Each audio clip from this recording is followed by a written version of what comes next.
কিন্তু আপনার ফেসবুকে আজীবন এই গুনার জিনিসগুলো চলতে থাকবে।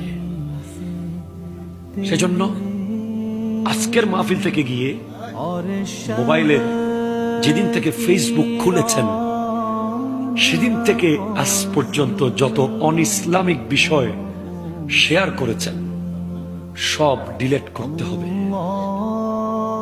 ঠিক না কথা বলেন? মনে রাখবেন, লিকুল্লি দীনিন খুলুকুন ওয়া খুলুকুল ইসলামি আল হায়া। প্রত্যেক ধর্মের একটা স্বভাব আছে, ইসলামের স্বভাব হলো লজ্জা। লজ্জা লজ্জা। আপনার ফেসবুকে আপনি কি শেয়ার করেছেন এটা আপনার পাড়া প্রতিবেশী সমাজ দেশ দেখছে। আর আমাদের সমাজে এমন কিছু বীর পুরুষ আছে বিবির ছবি ফেসবুকে দেয়।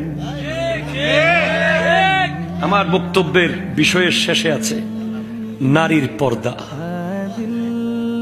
নারীর পর্দার ওয়াজ করার আগে স্বামীর পর্দার ওয়াজ করা দরকার।